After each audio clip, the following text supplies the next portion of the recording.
I still vividly recall that morning, the precise moment my world fractured.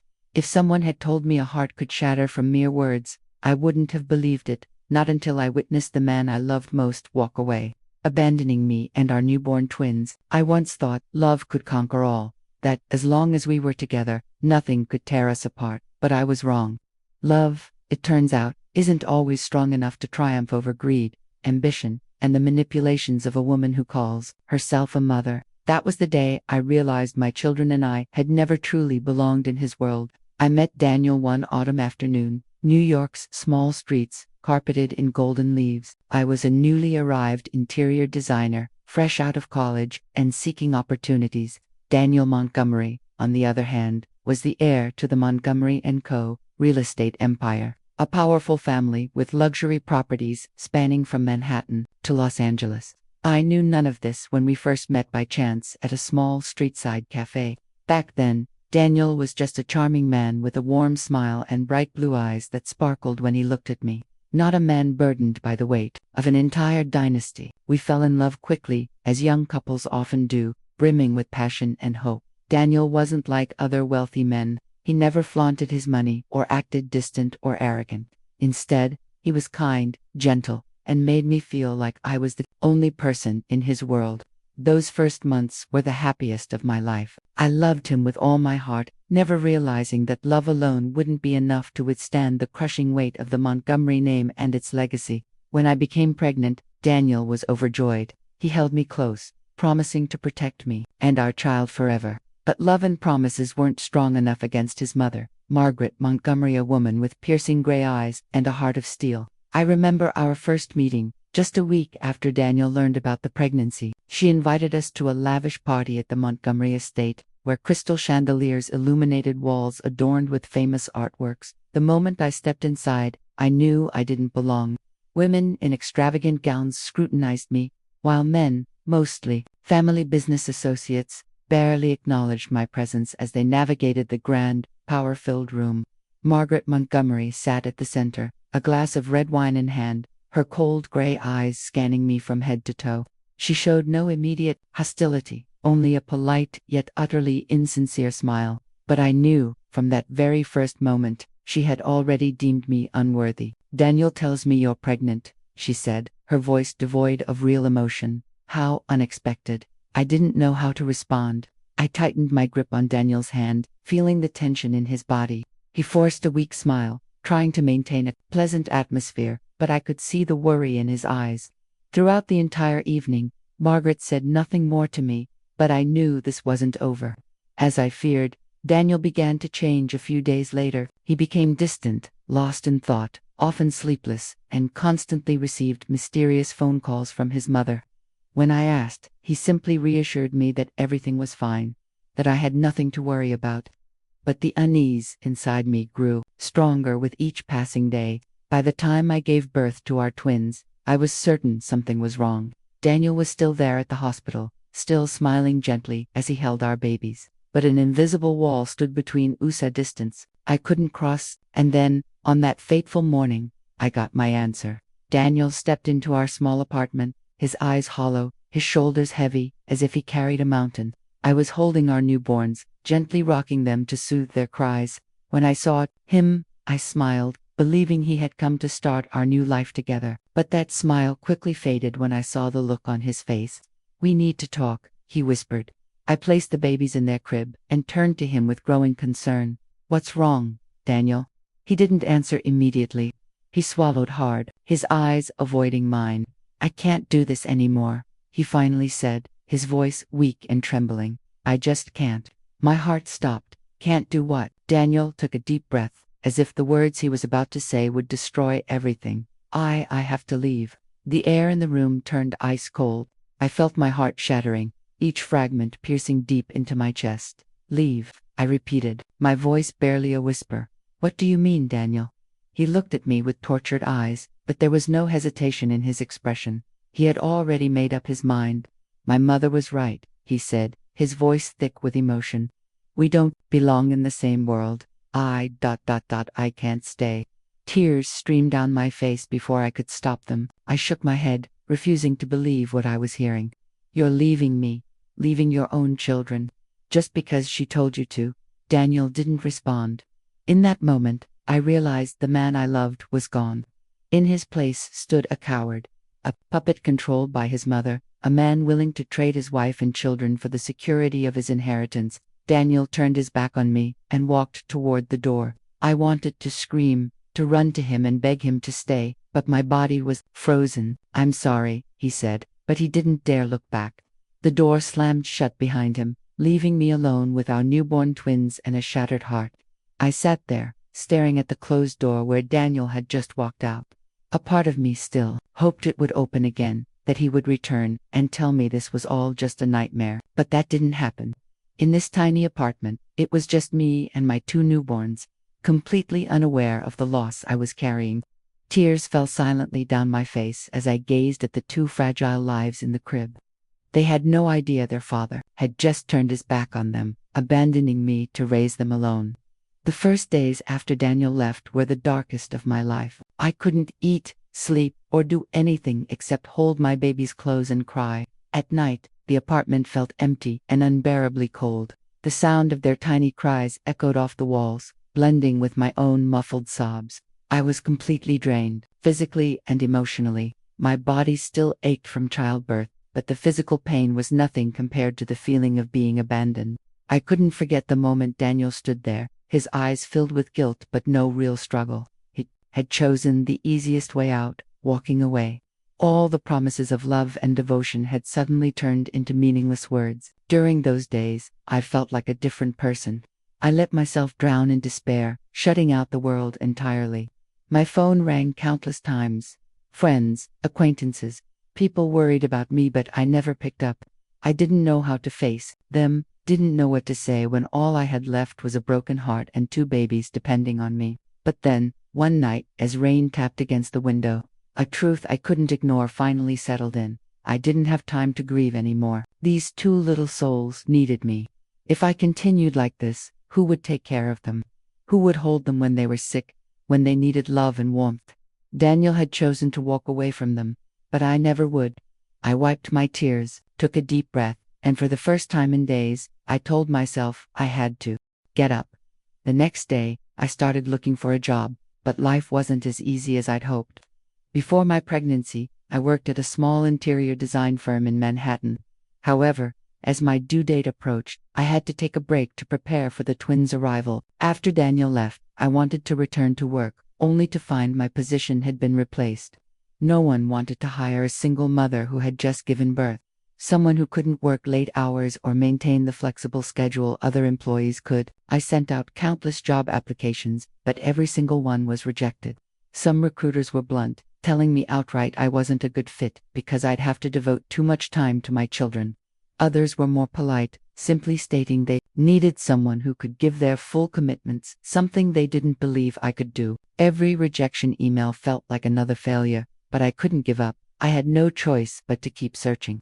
There were days when I felt utterly hopeless, but whenever I looked into the clear, innocent eyes of my two children, I found the strength to keep going. I cut every unnecessary expense and learned to live as frugally as possible. I couldn't afford childcare, so I had to manage everything on my own.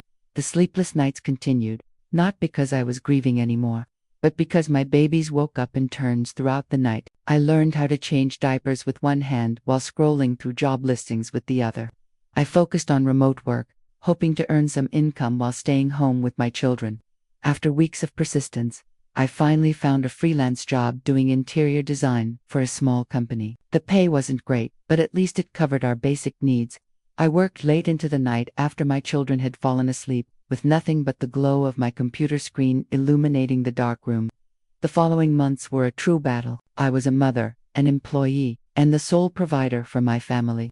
There were days when exhaustion weighed so heavily on me that I wanted to give up, but I couldn't. I had already lost so much. I couldn't afford to lose myself too. Gradually, I realized my pain wasn't as sharp as before. It was still there, lingering like a wound that hadn't fully healed, but it no longer controlled me. I was no longer the weak woman crying in the corner of a room. I was a mother of two, and I would not let life break me. I still didn't know what the future held, but at least I had started walking my own path. and this time, I wouldn't let anyone decide my fate for me. I had grown used to long, sleepless nights. When my children finally drifted into deep sleep, I would sit in front of my computer, the pale blue light casting soft shadows on my tired face. Freelance interior design work barely covered our expenses, but I knew I couldn't keep living like this. I needed something bigger, something that truly belonged to me. The idea came to me one late afternoon, as I was folding clothes for my twins. I realized that most children's clothing on the market looked the same, nothing special. The well-designed outfits were ridiculously expensive, while the affordable ones were poorly made. I thought to myself, why not create clothes that were both beautiful and comfortable for kids? I wasn't a fashion designer, but I had always loved creating things when I was a child. My mother taught me how to sew tiny dresses for my dolls. She was no longer around, but those skills had stayed with me, so I decided to give it a try. I borrowed an old sewing machine from my downstairs neighbor and started with simple pieces: soft newborn onesies, stretchy leggings, and little dresses for baby girls. At first I only made them for my own children, but when I posted pictures online, a few friends asked me where they could buy them. That was the moment I realized I had an opportunity. I didn't have much money to invest, but I had determination. Every spare dollar I earned went into buying fabric and supplies. I taught myself how to sew better, how to create more refined designs, and how to run an online business. It was harder than I thought. I listed my products online, but no one seemed interested. I emailed mom and baby bloggers but received no replies. Once, I even got a small order, but the customer canceled at the last minute. The rejections piled up, and I started questioning if I was just wasting my time.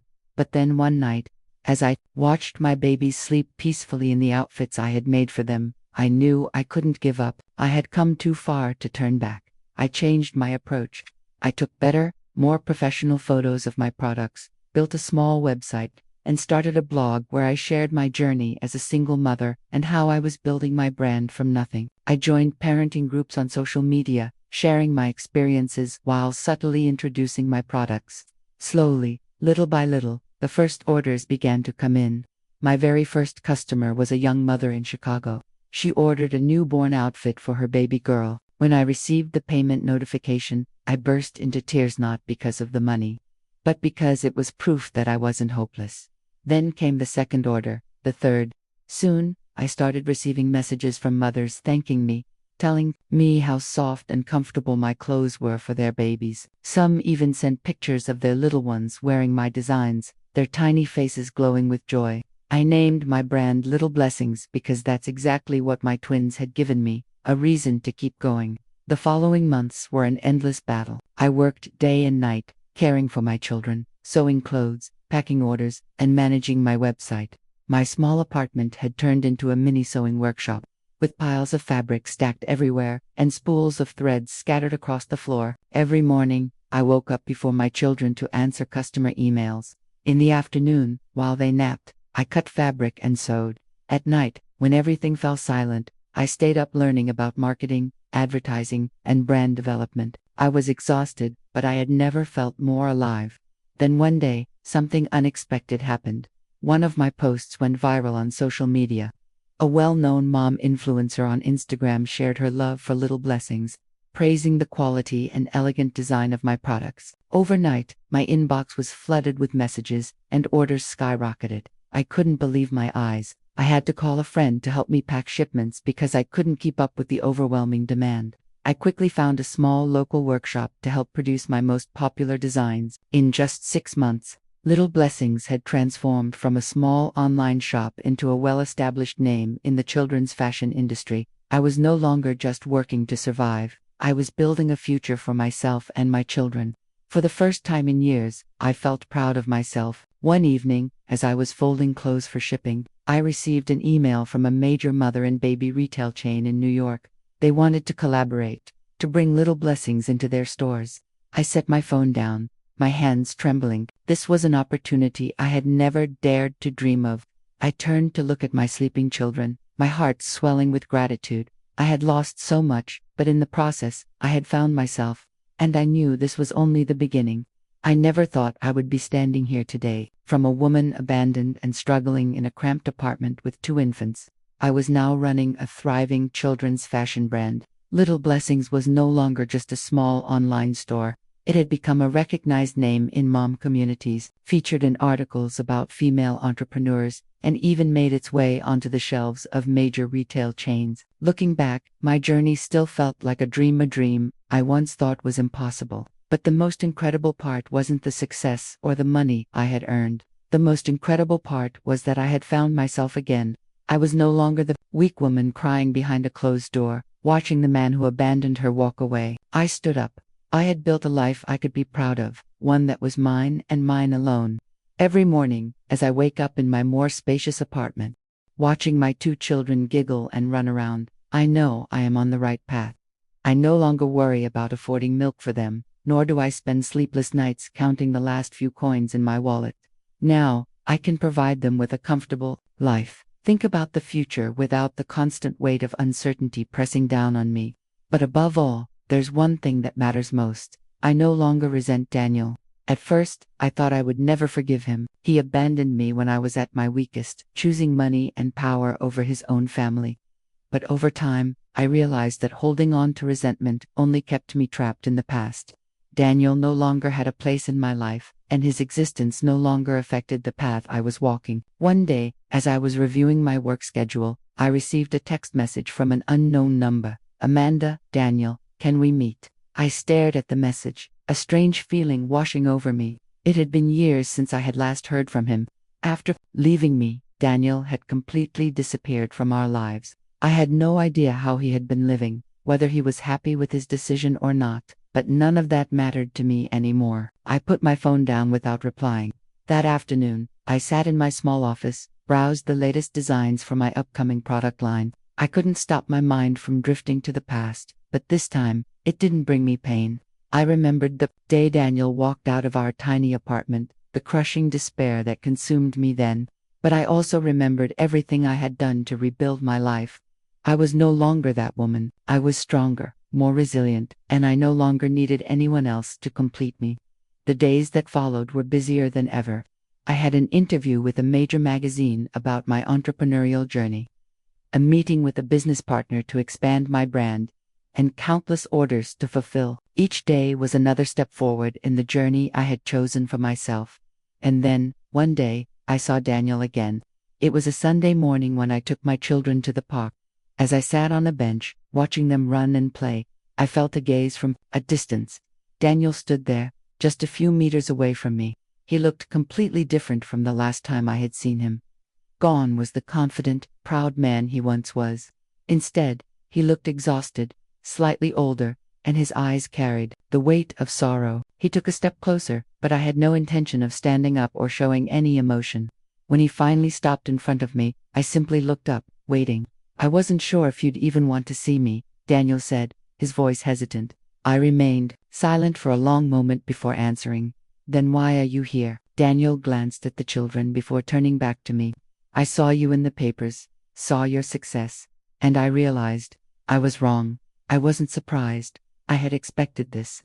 You realized that a little too late, I replied calmly. Daniel gave a sad smile. I know. He looked down, his hands clenched tightly. I just wanted to say that I'm sorry.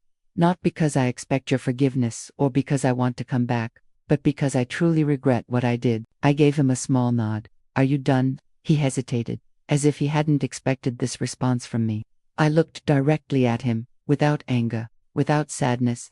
Daniel, I've come a long way to be where I am today, and none of that has anything to do with you anymore. I didn't say anything else. I simply stood up and walked toward my children, leaving Daniel standing there alone. I didn't look back, nor did I care whether he was still watching. For the first time in years, I felt light. Daniel had once been a part of my story, but he was no longer the main character. I was, and I knew that I had won, not against him, but against the pain of my past. I walked forward, holding my children's hands, looking ahead, no looking back, no regrets. Daniel sat alone in the vast Montgomery estate, the silence almost deafening. Since leaving me and our children, he had gained everything his mother had promised him: a secure career, an immense fortune, prestige, and a place among the elite. And yet, none of it had filled the emptiness inside him. Lavish parties, high-profile business meetings, And luxury vacations, all of it, passed by me. When the spotlight faded, when the praises quieted down, Daniel was left alone, in the suffocating silence. No one truly cared about him. No one loved him unconditionally the way I once did. And then one day, everything changed. Daniel was sitting in his office when the sound of my voice echoed from the large TV screen mounted on the wall. He flinched, his head snapping up. On the screen, I was being interviewed on a morning talk show, sitting across from a well-known host. "Your story is truly an inspiration to so many women out there," the host said, with a warm smile. "From being a single mother abandoned by her husband to now building a successful children's fashion brand. Can you share a little about your journey?" I smiled softly, my gaze calm and full of confidence, a version of me Daniel had never seen before. "At first, I didn't think I could do it," I said, "but I realized that if I didn't stand up for myself, no one else would. I had 2 children who needed me, and I couldn't let the past hold me back forever." On the screen, images of me and my children appeared. We were playing in a park, laughing, dressed in outfits I had designed myself. The host continued, "Your brand, Little Blessings, has made a huge impact in the children's fashion industry. What has been the most important lesson for you in this journey?"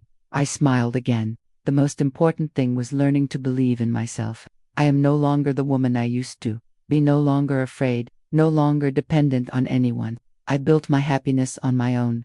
Daniel felt his chest tighten. His eyes remained glued to the screen, as if he couldn't believe what he was seeing. I had completely transformed. I was no longer the fragile woman he had abandoned. I wasn't just surviving, I was thriving.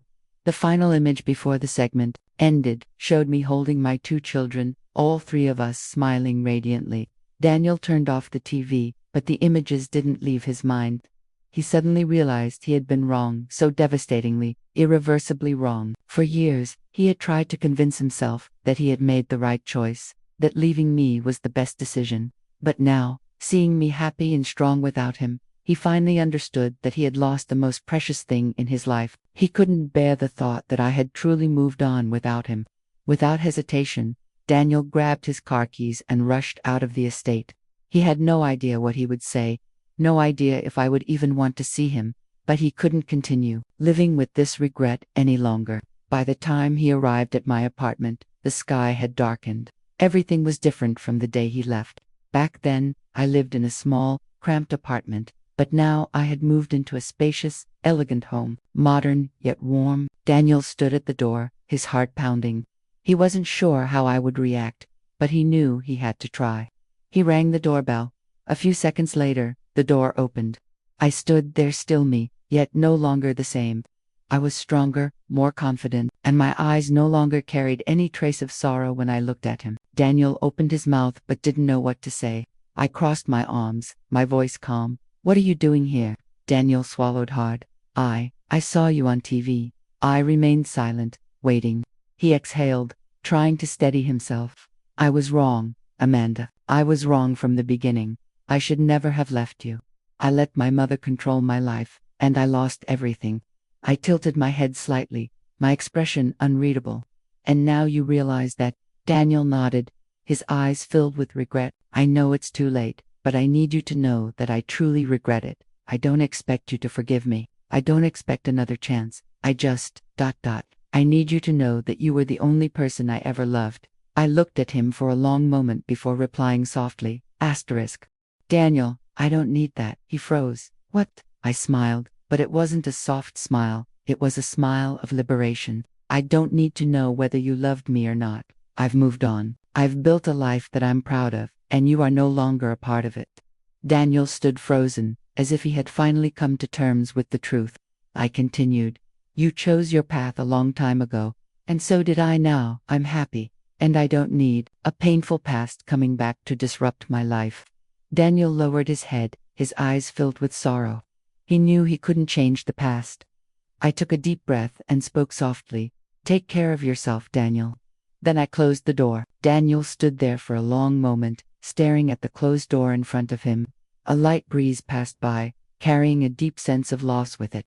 He had everything then, and lost it all, and this time, he knew there was no getting it back. Daniel remained standing outside, motionless, before the door that had just shut in his face. A part of him wanted to knock again, to beg for a chance, but deep down, he knew it was pointless. I was no longer the woman I once was, the woman who had pleaded through tears for him to stay. I had moved on. I had built a life without him, and Daniel was finally forced to face the reality that he had lost everything. He turned away, his steps heavy as he walked out of the apartment complex. A sharp gust of cold wind slipped through his coat, but he didn't even notice. His mind was empty except for the echo of my words ringing in his head. You are no longer a part of my life. Those words cut through him like a knife, but there was no one to blame but himself. By the time he returned to the Montgomery estate, the grand mansion loomed against the night, its golden light spilling through the towering windows. It was still as magnificent as ever, still a symbol of power and status, the very things he had chosen over his own family. But tonight, all Daniel could see was how empty and lifeless it felt. He stepped into the vast foyer, where the scent of oak wood and his mother's expensive perfume lingered in the air. Everything was perfect: the intricate Persian rugs, the oil paintings on the walls, the carefully placed luxury furniture. But there was no warmth in any of it. Margaret Montgomery sat in her usual armchair, swirling a glass of red wine in her hand. When she saw her son walk in, she didn't look surprised. "Where have you been?" Her voice was as cold as ever. Daniel didn't answer right away. He shrugged off his coat, placed it over a chair, and walked to the bar, pouring himself a glass of whiskey. "I went to see Amanda," he finally said, his voice hoarse. Silence filled the room for a few moments. Margaret set down her wine glass and let out a long, unimpressed sigh. "I suppose you've realized that you no longer have a place in her life." Daniel turned to her, his gaze dark. "You knew," she smirked. "Did you really think a woman you abandoned would sit around waiting for you forever?" Her words made Daniel tighten his grip around the glass. "You say that as if this wasn't your fault." Margaret let out a small chuckle, but there was no warmth in it. "My fault, Daniel. I simply guided you toward the path you were born to walk. You are a Montgomery heir, not some ordinary man with a small, forgettable family. I gave you everything." Daniel scoffed bitterly. "Everything? You really think I have everything?" He slammed his glass down on the table, the liquid spilling across the polished wood. "I have money, I have a career, I have power. But do you know what else I have? Emptiness. Every morning I wake up in this mansion and walk into an office full of people who don't respect me for who I am. They respect me because I'm a Montgomery. I'm surrounded by people, yet I've never felt more alone." Margaret said nothing, her expression unreadable as she watched her son. Daniel continued, his voice unsteady. "Meanwhile, Amanda moved on. She succeeded without me. Our children grew up without me. And I, .. He let out a bitter laugh. "All I have left is this place, you, and everything you call everything." Margaret tilted her head, folding her arms across her chest. "So, what do you want, Daniel? Do you expect me to apologize for helping you secure your future?" Daniel laughed, but there was nothing but bitterness in it. "No, Mother, you never apologize. You never regret anything you do." He exhaled sharply, shaking his head. "But I do." He looked straight at his mother, his once bright blue eyes now clouded with exhaustion. "I regret listening to you. I regret losing Amanda. I regret not being there when my children took their first breaths. But most of all, I regret letting you control my life for so many years." Margaret narrowed her eyes slightly, for the first time appearing unsettled by her son's words. Daniel took a deep breath, as if gathering the last of his courage to say what he needed to say. "I'm leaving." Margaret sat up abruptly. "What did you just say?" Daniel glanced around the mansion one last time, his gaze sweeping over the paintings, the luxurious furniture, the expensive decor he once thought he couldn't live without, but now, all of it felt like an empty shell. "I'm leaving," he repeated slowly and clearly. "I can't keep living like this. I don't know where I'll go. I don't know what I'll do, but I can't stay here." Margaret stood up, her usual composed tone cracking. "You're acting like a fool, Daniel. Do you really think you can walk away from everything? If you step out of that door, you will lose your inheritance, lose everything I have built for you." Daniel smiled, but it wasn't a smile of happiness. It was the smile of a man who had reached his breaking point. "You're right. If I leave, I'll lose everything. But you know what? I lost the most important things a long time ago." He turned, grabbed his coat, and walked out of the mansion. This time, no one ran after him. No one stood at the door to stop him. Only a solitary figure walked away from the extravagant world he once thought he couldn't live without. And for the first time in years, Daniel felt truly free. Morning sunlight streamed through the windows, filling my spacious yet cozy home with warmth. The sound of my children's laughter echoed through the air, blending with the soft aroma of freshly brewed coffee. I sat at my desk, fingers gliding over the keyboard, reviewing the latest contracts for Little Blessings, the brand I had built from nothing. I had come a long way to be here today. From a struggling single mother abandoned at her weakest I had become a successful entrepreneur, featured in business magazines celebrating women and startups. Little Blessings was no use stopped this response.